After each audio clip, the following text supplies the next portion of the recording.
అధికార కాంగ్రెస్ లో భారీ చేరికలు జరుగుతుంటే మొన్నటి వరకు పార్టీ ఫిరాయింపులపై సైలెన్స్ వహించిన బీజేపీ అనూహ్యంగా ఉప ఎన్నికలను డిమాండ్ చేయడం హాట్ టాపిక్ గా మారింది. ఎవరైనా ఎమ్మెల్యేలు బీజేపీలోకి వస్తే మాత్రం పదవులకు రాజీనామా చేసి పార్టీలో చేరాలని కండిషన్ పెట్టింది. ఇటు పార్టీ ఫిరాయింపులపై గులాబీ పార్టీ దూకుడు పెంచిన నేపథ్యంలో బీఆర్ఎస్ ను వీడి కాంగ్రెస్ లో చేరిన ఎమ్మెల్యేల నియోజకవర్గాల్లో బై ఎలక్షన్ ను బీజేపీ డిమాండ్ చేయడం సరికొత్త చర్చకు తెరలేపింది. బీఆర్ఎస్ కు కొన్ని అంశాల్లో బీజేపీ మద్దతు తప్పనిసరి అని భావిస్తుండగా బీజేపీకి రాజ్యసభలో బలం లేకపోవడంతో బీఆర్ఎస్ లాంటి తటస్థ పార్టీల సపోర్ట్ కావాల్సి ఉంది. ఇటు బీజేపీ మైత్రి కోసం బీఆర్ఎస్ పాకులాడుతోందన్న ప్రచారం జరుగుతున్న వేళ బీజేపీ ఎల్పీ నేత మహేశ్వర్ రెడ్డి బీఆర్ఎస్ ను వీడి కాంగ్రెస్ లో చేరిన ఎమ్మెల్యేల నియోజకవర్గాల్లో ఉప ఎన్నికలు నిర్వహించాలని డిమాండ్ చేయడం ఆసక్తికరంగా మారింది. బీజేపీ తీరు చూస్తుంటే హరీష్ రావుకి ఊహించని బిగ్ షాక్ తగిలేలా కనిపిస్తోంది. ఎందుకంటే గతంలో రుణమాఫీపై సీఎం రేవంత్ రెడ్డి హరీష్ రావుల మధ్య తీవ్ర వాగ్వాదం నెలకొన్న విషయం తెలిసిందే.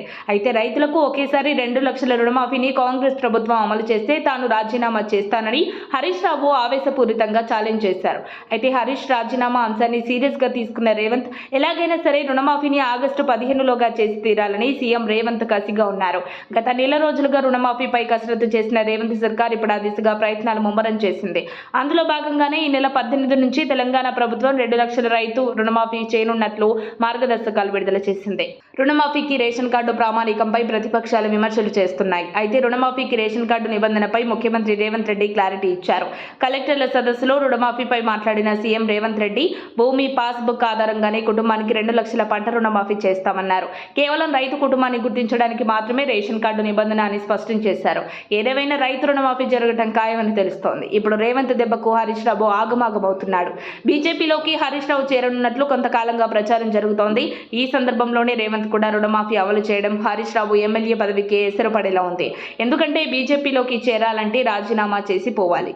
బీఆర్ఎస్ లోనే కొనసాగాలనుకుంటే భవిష్యత్ ఉండదు. ఇటు కాంగ్రెస్ ని చూస్తే రుణమాఫీ చేసేలా ఉంది. సో ఇప్పుడు హరీష్ పరిస్థితి అగమ్య గోచరంగా మారిందని చెప్పాలి. రాజీనామా చేయకుండానే హరీష్ బీజేపీలో చేరాలని ప్రయత్నించినా బీజేపీ పెద్దలు ఒప్పుకునేలా లేరు. మరి రేవంత్ రుణమాఫీ చేస్తే హరీష్ రాజీనామా చేస్తారా, మళ్ళీ ఏదైనా మెలిక పెడతారా అనేది వేచి చూడాలి. మరిన్ని అప్డేట్స్ కోసం మా కాయ్ టీవీని సబ్స్క్రైబ్ చేసుకోండి. మా వీడియో కనుక మీకు నచ్చినట్లయితే లైక్ చేయండి, షేర్ చేయండి. మీ విలువైన అభిప్రాయాలను కామెంట్ బాక్స్లో తెలియజేయండి.